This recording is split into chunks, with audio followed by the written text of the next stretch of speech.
Spider-Man 2 is the first time the series has been built from the ground up for the PS5.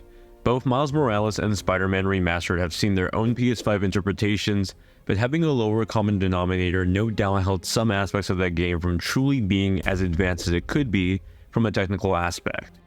Beyond its technical prowess, it's an endearing Spider-Man adventure that somehow tackles a more emotional story than the last two games, with themes of loss and resentment.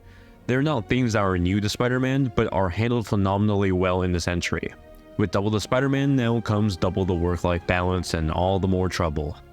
Peter is moving back home after the events of Spider-Man and is now facing months of back pay for his mortgage. On top of that, he's now juggling responding to the friendly neighborhood Spider-Man app while continuing to date Mary Jane and finding time to have a stable job in the middle of that.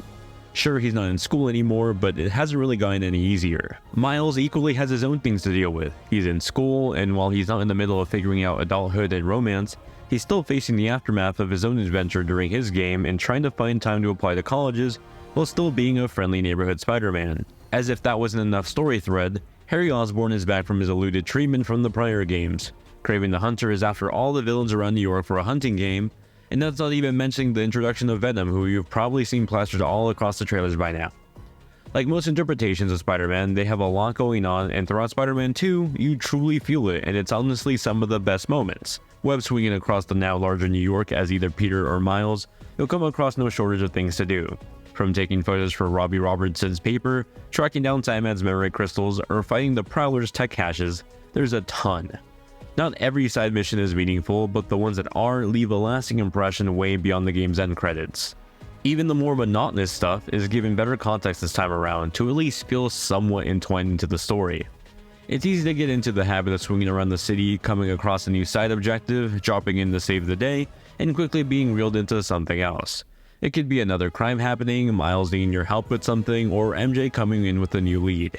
Either way, the game's pacing is fast and doesn't give you too much time to breathe between story beats and action. That is, unless you're exploring the inside of buildings.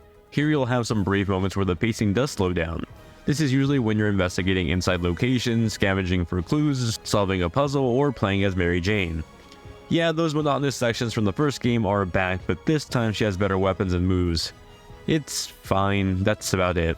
Double is the name of the game for this sequel, which has the tremendous task of following up two of the best superhero games ever made.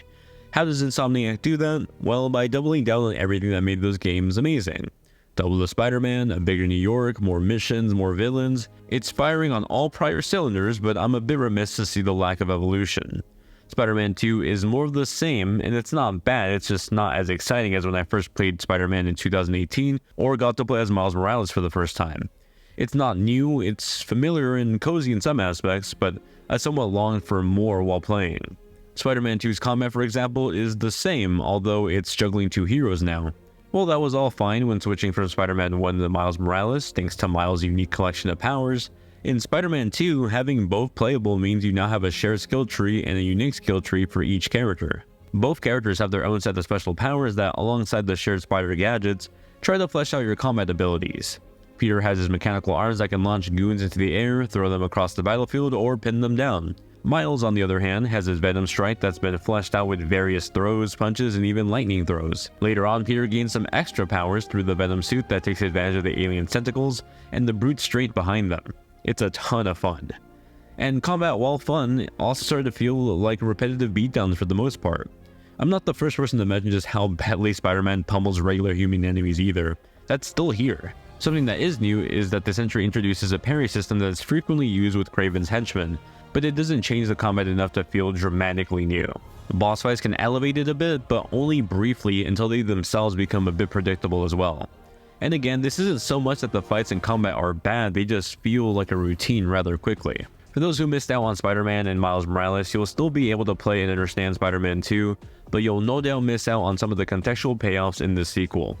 I don't want to go too in-depth with specifics for the sake of spoilers, but there's obviously a lot that happened in the first two games that, since they took place so close together, were never really unpacked by the characters. Spider-Man 2 gives both Peter and Miles time to flesh out those prior games' conclusions in ways I didn't really expect. The addition of Venom and what that suit encompasses from an emotional standpoint to the person wearing it also amplifies a lot of those themes. Spider-Man 2 may feel like the same when it comes to combat, but when it comes to story, It's truly elevated beyond what we've played before. Ultimately, it shows us that despite these people being bigger than life superheroes, they're still human and no amount of brute strength is going to fix all their problems. A lot of the story beats are complemented by the immaculate presentation on PS5. Character models look marvelous with performances by the cast equally matching the visuals. It's no surprise that another new first-party game from PlayStation is as cinematic as ever, but Spider-Man 2 is one of the first few first-party PlayStation games taking advantage of everything the console has to offer. This includes using the NVMe drive to load more assets instantaneously, so loading screens are a thing of the past. In regards to performance, you can expect a 30 FPS dynamic 4K ranging from 1800p to 4K, depending on the scene. If you switch to performance mode, that's a dynamic 1440p going as low as 1080p. The trade-off is a targeted 60 FPS with a lower quality ray tracing. If you have a variable refresh rate screen to support it, you can also run a 40 FPS fidelity mode that gives you the best of both worlds. All in all, Spider-Man 2 is the best Spider-Man game out of Insomniac so far. While its gameplay leaves much to be desired, it's also following the whole "if it ain't broke, don't fix it" thread, or rather, if it ain't broke, don't change it too much, and it makes it feel like a safe iteration on the series. Beyond gameplay, its story doesn't hold back and makes leaps that hit hard when they land. I'm consistently impressed by Insomniac's ability to tell endearing stories in the games that feel very gamey at times. For as much as Spider-Man 2 can feel like just brute punching bad guys over and over again, it wasn't afraid to tug at my heartstrings. If Wolverine is supposed to take place in the same universe, then I'm all the more excited to see where Insomniac takes us with that character and this universe altogether.